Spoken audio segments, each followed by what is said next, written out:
ادغام کی تعریف ما قبل میں ہم کر چکے ہیں.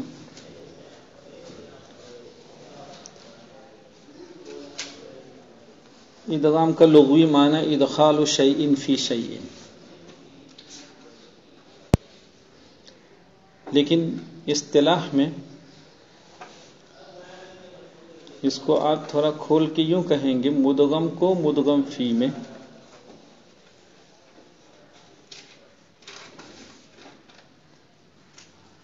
داخل کر کے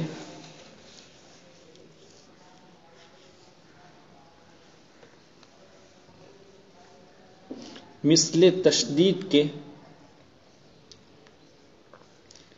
اس طرح ادا کرنا کہ زبان ایک مرتبہ اٹھے اور دیر دو حرف کی لگے.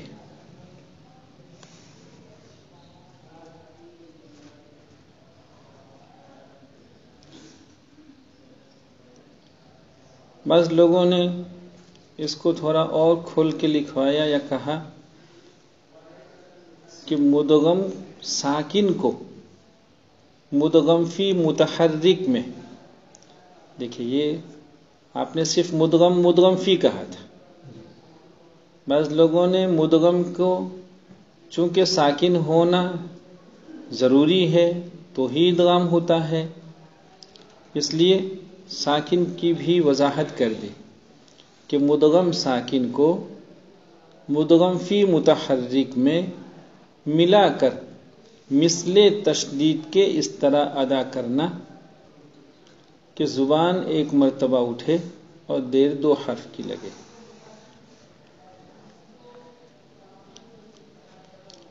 اگر آپ تعریف کے ان الفاظ پر تھوڑا غور کریں گے تو کئی چیزیں آپ کی سمجھ میں آئیں گی. نمبر ایک، مدغم ساکن. معلوم ہوا کہ آپ جس حرف کا ادغام کرنے جا رہے ہیں اس کو ساکن ہونا چاہیے. اب چاہے وہ بذات خود ساکن ہے یا آپ ادغام کرتے وقت اس کو ساکن بناتے ہیں، اس سے بحث نہیں، لیکن جب ادغام آپ کر رہے ہیں اس وقت اسے ساکن ہونا چاہیے. معلوم ہوا اگر وہ ساکن نہیں ہے یا آپ اس کو متحرک رکھتے ہوئے ادغام کرنا چاہتے ہیں تو یہ نہیں ہو سکتا ہے.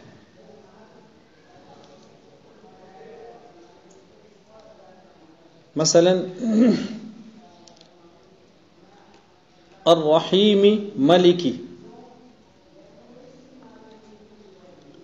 لذهب بسمعہم، دیکھو دو با، لذهب بسمعہم. آپ چاہیں کہ پہلی با جیسے ابھی متحرک ہے وہ متحرک ہی رہے اور ادغام ہو جائے، یہ کبھی نہیں ہو سکتا. کیوں نہیں ہو سکتا ابھی سمجھیں گے آپ. آگے تھوڑا سا بڑھیے. مدغم فی متحرک ہو، معلوم ہوا کہ اگر مدغم ساکن ہے لیکن مدغم فی متحرک نہیں ہے تو بھی ادغام نہیں ہوگا.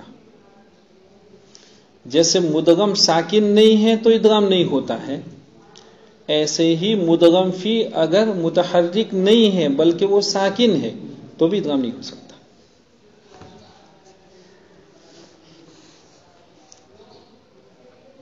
آپ دیکھتے ہیں، آپ پڑھ رہے ہیں احد اللہ الصمد،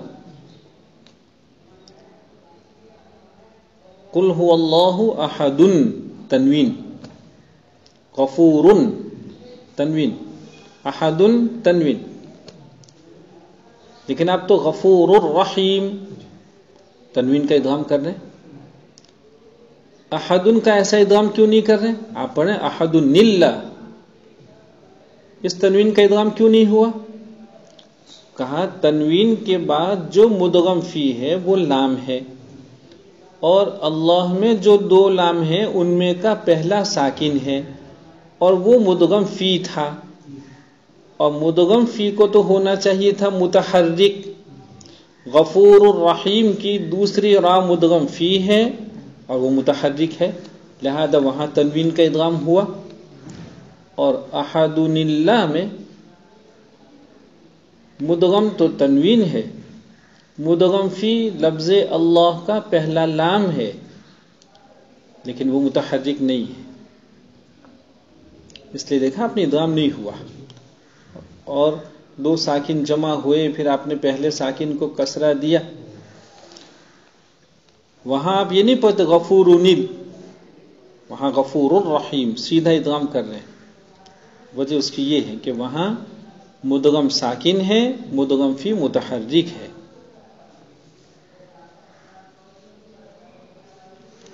تو مدغم ساکن اور مدغم فی متحرک، تو پھر کیا ہوگا؟ مثل تشدید کے، یہ کہا مثل تشدید، کیا مانا مثل تشدید؟ ایک حرف اپنی بنا سے اصل سے مشدد ہو،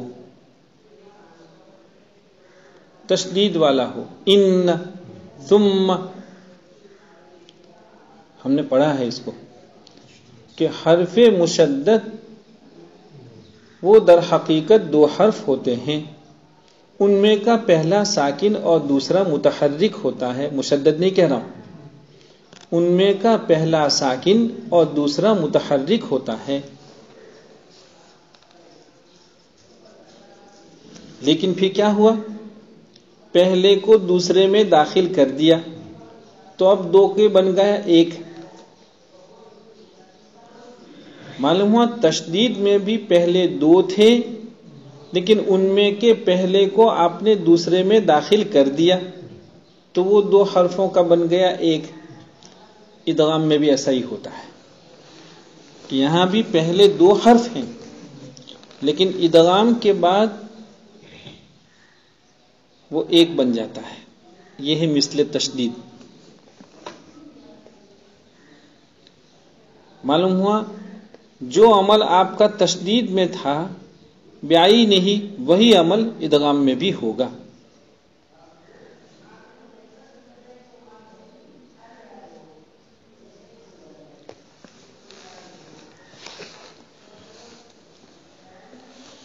آگے مثل تشدید کے اس طرح ادا کرنا کہ زبان ایک مرتبہ اٹھے۔ آپ نے ادغام کی تعریف میں یہ کہا،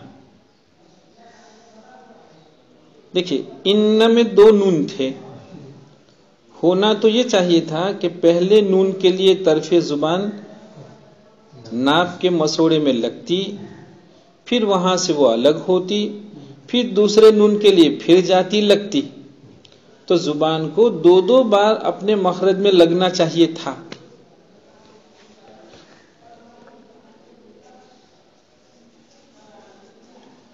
لیکن جب آپ نے دو کا ایک بنا دیا تو اب زبان کا کام ہلکا ہو گیا کہ اسے دو دو بار لگنے کے بجائے اب مخرج میں ایک ہی بار لگنا ہے۔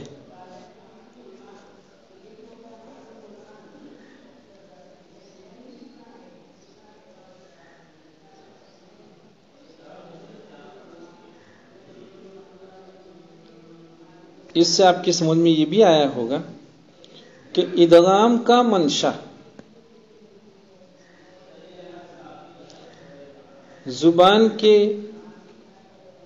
عمل یا اس کی مصروفیت کو کم کرنا ہے، زبان کے عمل کو ہلکا کرنا ہے،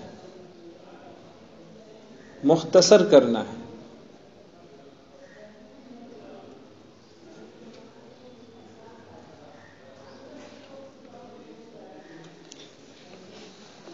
اس کو آپ دوسرے لفظوں میں کہیے کہ ادغام کا منشا، ادغام کا مقصد، دیکھو ایک تو ہو گئی ادغام کی تعریف، آپ نے اب تک جو کچھ کہا مدغم ساکن کو مدغم فی متحرک میں ملا کر مثل تشدید کے اس طرح ادا کرنا کہ زبان ایک مرتبہ اٹھے اور دیر دو حرف کی لگے. یہ ادغام کی تعریف ہے. اس سے آپ ادغام کی حقیقت سمجھیں گے کہ ادغام میں ہوتا کیا ہے. دوسرا آپ کی سمجھ میں اس سے یہ آئے گا کہ ادغام کو ادا کرنے کا طریقہ کیا ہوگا. ادغام آپ کیسے ادا کریں گے؟ تو کہا زبان ایک مرتبہ لگائیں گے.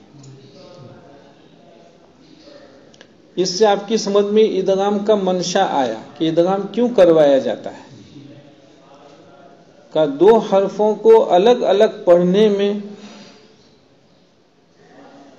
زبان کو جتنا مصروف رہنا پڑتا ہے، جتنا کام کرنا پڑتا ہے، تو زبان کا یہ عمل لسان ادغام کی وجہ سے مختصر ہو جاتا ہے، ہلکا ہو جاتا ہے، کم ہو جاتا ہے. اور یہی مقصد ہوتا ہے ادغام کا. چنانچہ جب آپ سے یہ پوچھا جائے کہ ادغام کی غرض کیا ہے تو آپ کہیں گے دشواری کو دور کرنا اور تلفظ کو آسان بنانا، تخفیف. اسی کو کہا جاتا ہے تخفیف.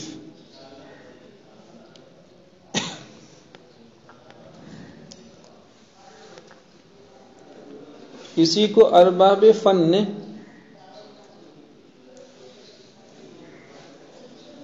تفہیم کی سہولت کے خاطر یوں کہا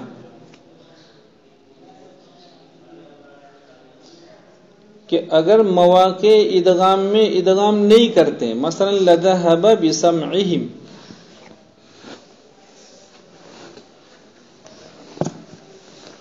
تو کیا ہوگا؟ لذهب کی با کے لیے شفتین کو پہلے ملنا پڑے گا یا ملانا پڑے گا، انتباہ کے شفتین ہوگا. پھر چونکہ اس پر فتحہ ہے لذهب کی با پر، لہذا وہ ملے ہوئے شفتین الگ ہوں گے. فتحے کا کام ہی ہے منہ کو کھولنا، ملے ہوئے شفتین کو الگ کرنا. تو لذهب کی با کے لیے پہلے شفتین کا انطباق ہوا، وہ باہم ایک دوسرے سے ملے، فتحے کی وجہ سے وہ الگ ہوئے. پھر بسمعہم کی با کے لیے پھر ملیں گے، پھر الگ ہوں گے. لہذا چاہے زبان ہو یا ہونٹ ہو، اگر ہم ادغام نہیں کرتے ہیں تو دو حرفوں کو ادا کرنے کے لیے زبان کو دو دو بار لگنا اور دو دو بار وہاں سے الگ ہونا لازم آتا ہے. ایک ہی مخرج میں زبان کو دو دو بار لگنا اور دو دو بار الگ ہونا. اور اس کو ارباب ادا سمجھ رہے ہیں؟ عربی دوم کے بچوں سے کہیں گے ارباب ادا سے مراد یہ ہیں کہ جن لوگوں کا پورا مرکز توجہ، پورا فن جن کا تلفظ ہے، جو تلفظ کی باریک سے باریک تر چیزوں پر پوری نگاہ رکھتے ہیں.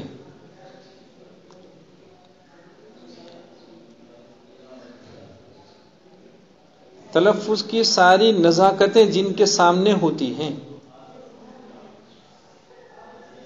ان کا نام ہے ارباب ادا. ارباب ادا کا خیال یہ ہے کہ مواقع ادغام میں اگر ہم ادغام نہیں کرتے ہیں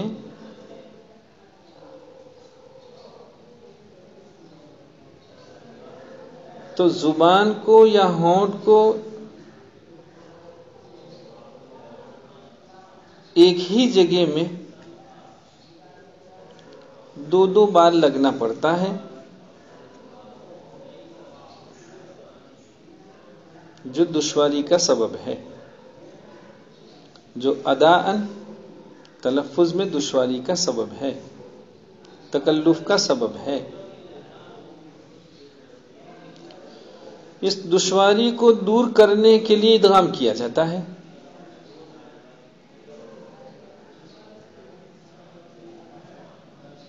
وہ کیسے دور ہوئی کہ جب آپ نے دو حرفوں کو ملا کے ایک بنا دیا تو اب زبان کو مخرج میں ایک ہی مرتبہ لگنا ہے۔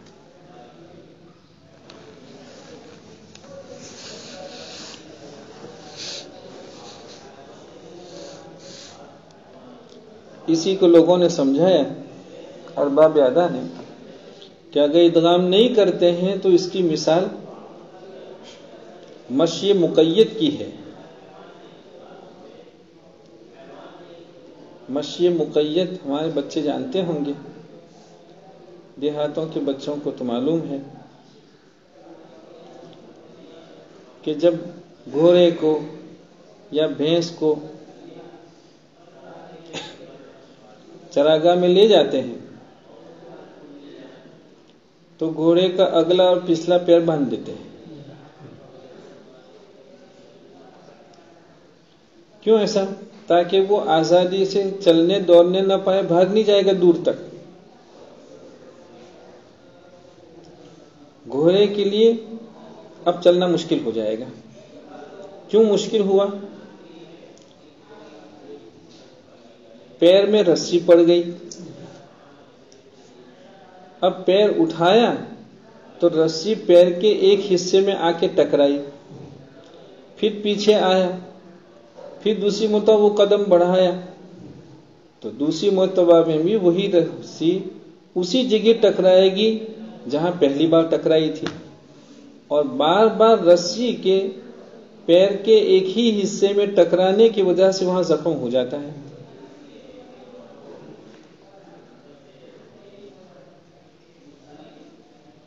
وہاں رسی ایک ہی جگہ میں بار بار ٹکراتی ہے، یہاں زبان ایک ہی مخرج میں بار بار لگتی ہے۔ اس لیے ارباب فن نے ادغام نہ کرنے پر جو پریشانی ہوتی ہے اس پریشانی کو مشی مقید کی مثال سے سمجھایا ہے۔ مشی مقید سے تشبیہ دی ہے۔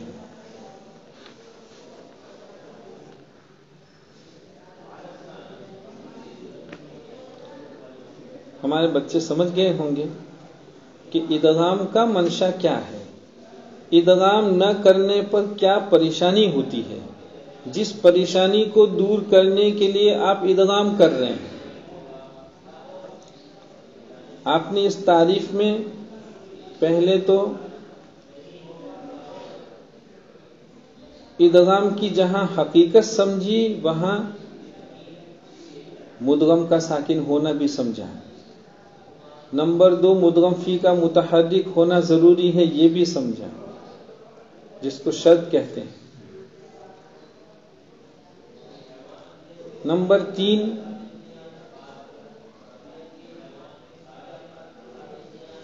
طریقہ ادغام کیا ہوگا، ادغام کی ادا کیا ہوتی ہے، اور اپنے مقصد ادغام بھی سمجھا۔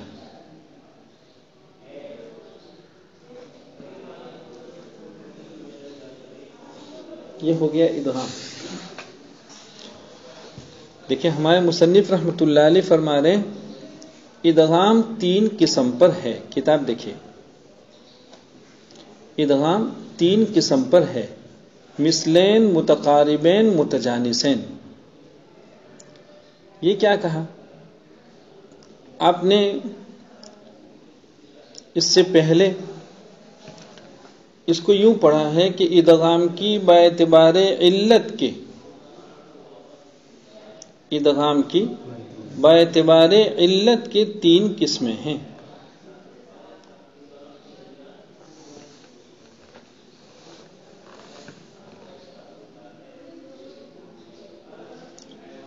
علت 3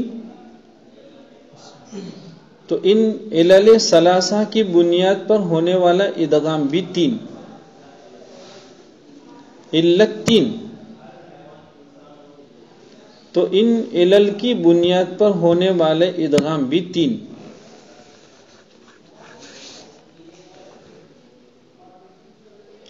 علت 3 کیا چیز ہے؟ تو آپ نے پڑھا علت تماثل، علت تجانس اور علت تقارب. عربی دعاؤں کے بچے اور تخصص کے بچے اس کو لکھیں.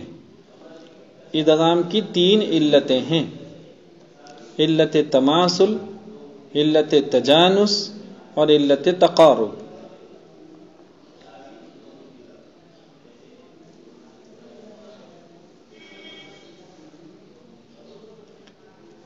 کیا معنی علت تماثل، تجانس، تقارب؟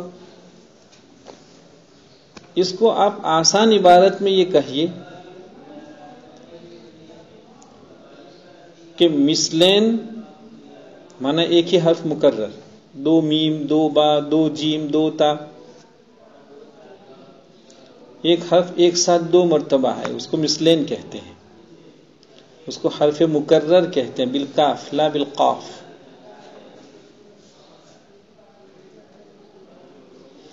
کا ایسے 2 حرف جو جمع ہوتے ہیں تو ان کو بھی الگ الگ اظہار کے ساتھ ادا کرنا مشکل.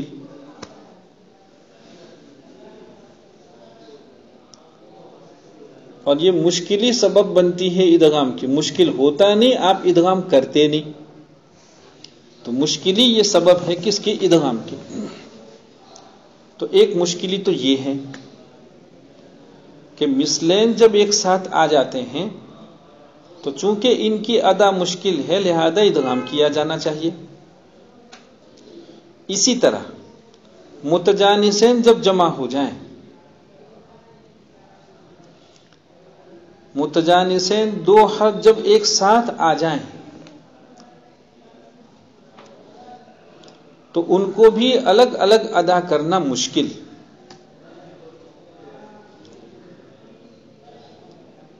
ہاں یہ الگ بات ہے کہ وہ اتنا مشکل نہیں جتنا کہ مثلین کو الگ الگ ادا کرنا مشکل ہے. متجانسین کو الگ الگ ادا کرنا اتنا مشکل نہیں، لیکن مشکل ہے. اور مشکلی موجب ادغام ہوتی ہے، موجب تخفیف ہوتی ہے. ابھی آپ سمجھیں، موجب ادغام ہوتی ہے یعنی مشکلی ہے لہذا آپ کو ادغام کرنا ہے.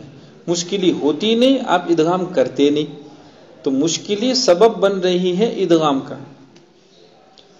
اسی طرح متقاربین 2 حرف جمع ہو جائیں، ایک ساتھ آ جائیں تو ان کو بھی الگ الگ ادا کرنا، اظہار کے ساتھ پڑھنا، بغیر ادغام کے پڑھنا، یہ بھی مشکل ہے. یہ الگ بات ہے کہ اس کی مشکلی اوپر کے 2 کی نسبت کم ہے.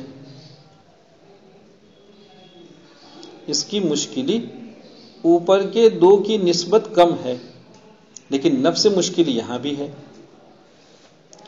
اور مشکلی ہی سبب ہوتی ہے کس کا؟ ادغام کا. معلوم ہوا تینوں قسم کا اجتماع، مثلین، متجانسین، متقاربین، تینوں قسم کا اجتماع مشکلی کا سبب ہے. یہ الگ بات ہے کہ مشکلی میں درجات ہیں، مراتب ہیں، کمی بیشی ہے، لیکن ہے مشکلی. اور یہ مشکلی موجب ادغام ہوتی ہے.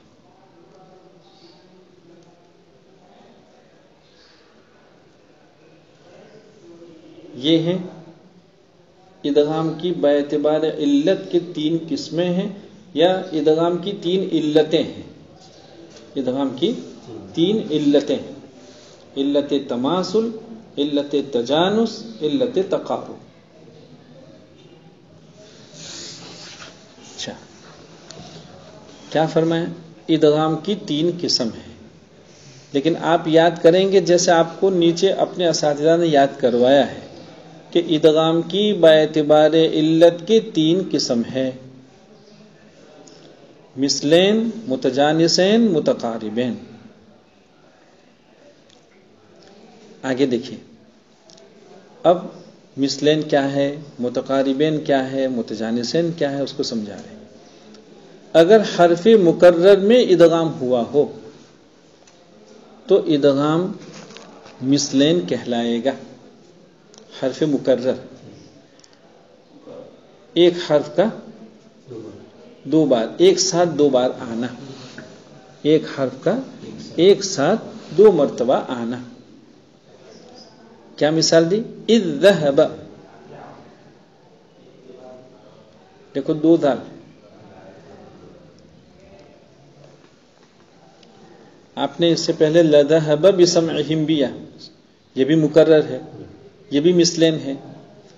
یہ الگ بات ہے کہ مدغم ساکن نہیں ہے اس لیے ہم ادغام نہیں کرتے ہیں۔ اذ ذهب میں مدغم ساکن ہے اس لیے ہم ادغام کرتے ہیں۔ مثلین تو آسان ہے، ایک حرف مکرر ہو، دو دال قد دخلوا، دو میم الیکم مرسلون، دو لام الذی، یہ سب ادغام مثلین۔ اور اگر ادغام ایسے دو حرفوں میں ہوا ہے جن کا مخرج ایک گنا جاتا ہے تو اس کو ادغام متجانسین کہتے ہیں۔ عبارت پہ غور کریں، دیکھیے آپ نے تو کیا یاد کیا تھا؟ متجانسین کس کو کہتے ہیں؟ ایسے دو حرف جو مخرج میں ایک ہو، متحد المخرج۔ لیکن ہماری کتاب نے یہ نہیں کہا کہ ایک مخرج کے دو حرف، جن کا مخرج ایک گنا گیا ہو۔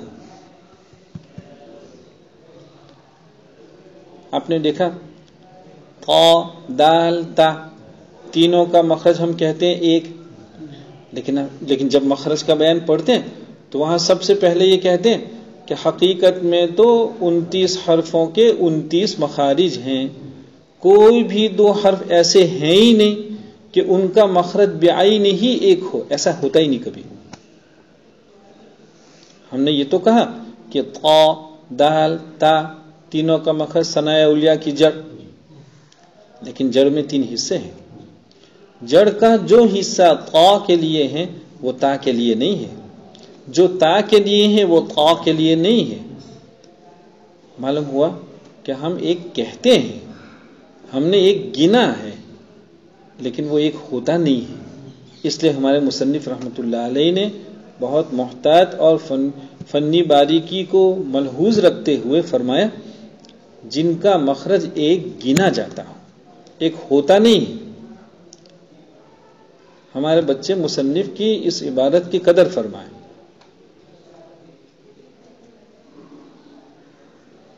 تو اب آپ متجانسین کی اسی طرح تعریف کریں گے کہ متجانسین ایسے دو حرفوں کو کہتے ہیں جن کا مخرج ایک کہا گیا ہو یا گنا گیا ہو۔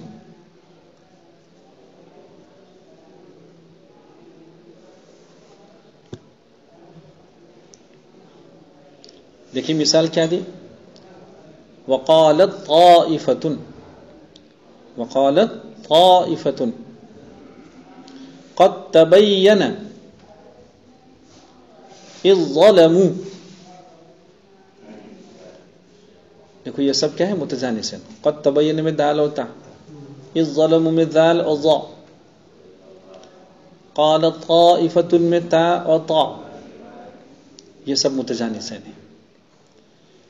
لیکن آپ عربی دوم پڑھ رہے ہیں، فوائد مکیہ جیسی فنی کتاب پڑھ رہے ہیں، یہاں ایک بات نوٹ کریں، بہتر رہے گا۔ عام متن تو قرہ متجانسین اسی کو کہتے ہیں کہ ایسے دو حرف جن کا مخرج ایک کہا گیا ہو، ایک سمجھا گیا ہو۔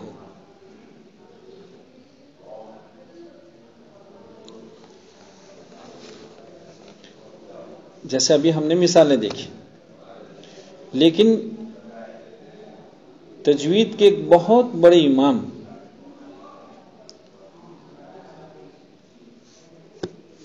اور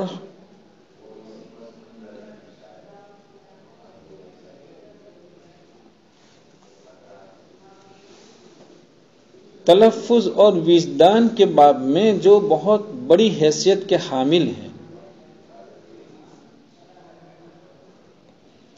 عربی دوم کے بچے ان لفظوں کو یاد رکھیں. تلفظ اور وجدان. وجدان کسی چیز کو پانا، سمجھنا، گرفت میں آ جانا، محسوس کر لینا، یہ سب ہے وجدان. تو تلفظ اور وجدان میں جن کو بہت بڑی حیثیت حاصل ہے، ایسے علامہ مرعشی رحمۃ اللہ علیہ، انہوں نے یہاں ارباب فن پر ایک نوٹ لکھا ہے. وہ فرماتے ہیں کہ ایک مخرج کے 2 حرفوں کو تو قرآن نے متجانسین کہا. جیسے ابھی ہم نے دیکھا ایک مخرج کے 2 حرف کہا، لیکن ایسے 2 حرف جو صفات لازمہ میں ایک ہوں،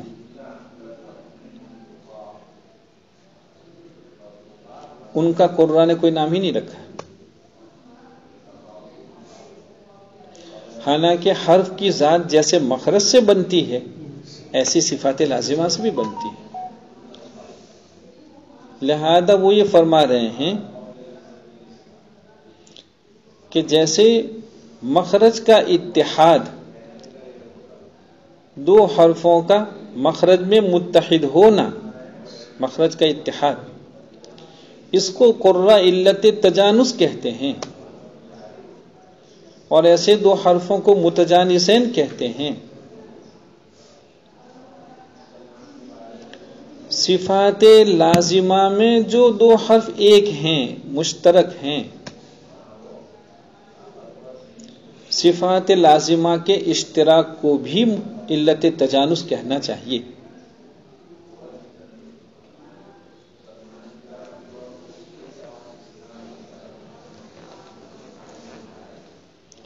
عربی دوم کے بچے پریشان نہ ہوں، ہمت ہارنے کی ضرورت نہیں ہے. مضمون کو سمجھنے کی کوشش کریں، گھبراتے نہیں ہیں.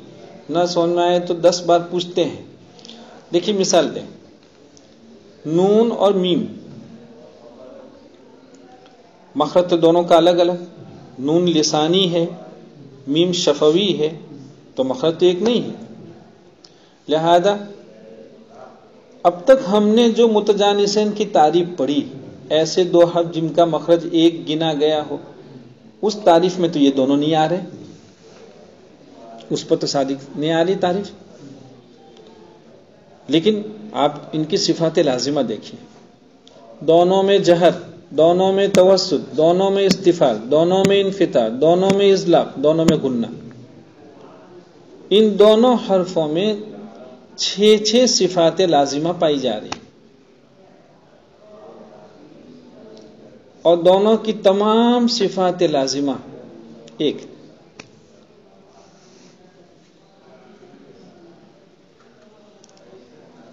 تو مرعشی فرما رہے ہیں کہ ان کو بھی متجانسین کہنا چاہیے.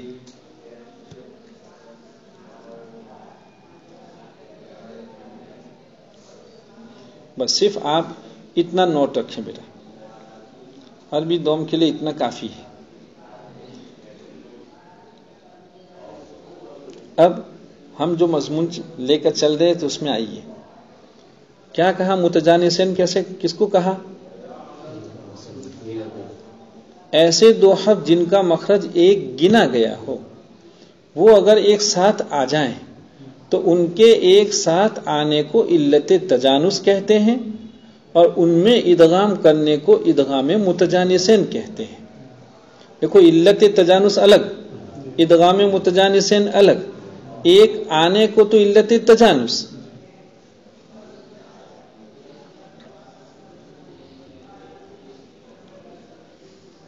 اور اس کے بعد ادغام کرنے کو ادغام متجانسین. کرتے ہیں تو متجانسین، نہیں کرتے ہیں تو نہیں.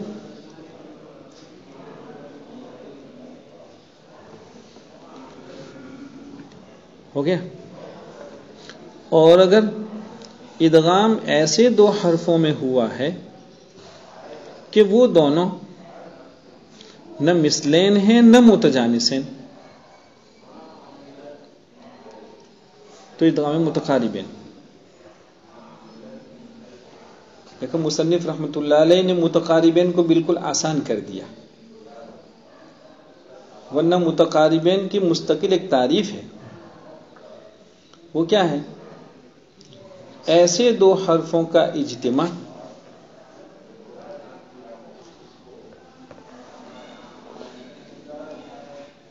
جو قریب المخرج ہو، مخرجن قریب ہو یا صفتن قریب ہو یا دونوں میں قریب ہو.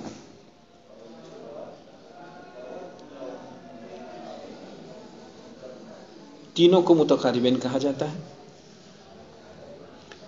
لیکن اب مخرج کا قرب تو آپ کی سمجھ میں آئے گا. مخرجن جب دو حرف قریب ہوتے ہیں، وہ تو مثلا الم نخلقکم آپ ادغام کرتے ہیں قاف اور کاف، مخرج میں ایک دوسرے کے قریب. لیکن صفت لازمہ کا قرب، اول تو صفت لازمہ یاد نہیں ہے، پھر کیا ہوا؟ دو حرف ان میں کہ پہلے کی لازمہ کہو دوسرے کی لازمہ کہو، دونوں کا پھر ملا، اکثر صفات میں دونوں قریب ہیں، یہ صفات لازمہ کا قرب. آدھی صفات میں صفات وہ مشترک ہیں، صفات لازمہ کا قرب. تو چونکہ قریب الصفات کو سمجھنا مشکل ہے، اس لیے مصنف رحمۃ اللہ علیہ چونکہ مسائل کو بہت عام فہم انداز میں، آسان انداز میں بیان کرنے ہی کا اسلوب رکھتے ہیں، تو آپ نے وہ اصطلاحی تعریف ہی ختم کر دی. ہم نے اب تک جو متقاربین کی تعریف کی تھی وہ تعریف ہی ختم کر دی، اور کیا کہا کہ دیکھو ہم نے مثلین سمجھ لیا، اوپر میں ایک حرف مکرر کا وہ سب آسانی سے سمجھ لیتے ہیں.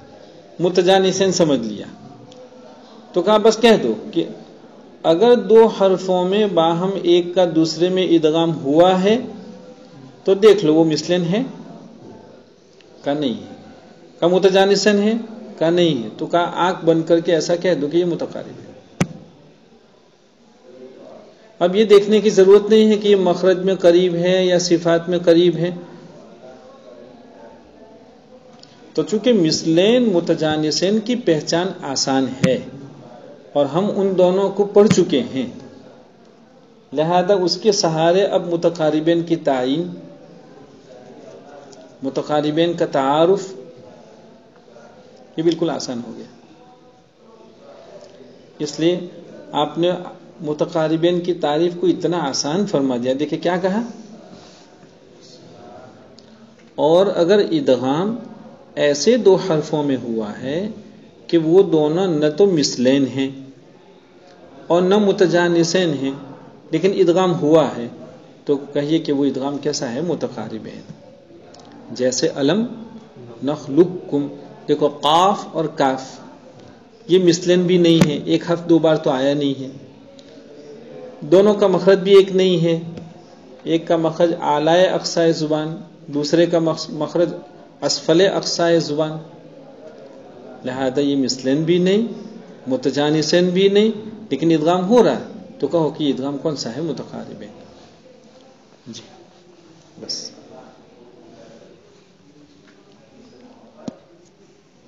یاد کر رہے ہیں، اس کو اسی طرح یاد کرنے کا اہتمام کریں. انہی عبارتوں میں آپ مسائل کو یاد کریں گے تو ہی آپ کو اس کا یقین ہونا چاہیے کہ آپ فوائد مکیہ پڑھ رہے ہیں. اگر آپ نے ان عبارتوں میں مسائل کو نہیں یاد کیا اور پچھلے سالوں کی جو مختصر عبارتیں تھی اسی پہ اکتفا کیا تو آپ اپنے باب میں کبھی یہ الزام نہیں رکھیں گے کہ فوائد مکیہ پڑھی ہے آپ نے. اس لیے اب تھوڑا آگے بڑھیے، ان عبارتوں میں مسائل کو یاد کیجیے. جزاک اللہ.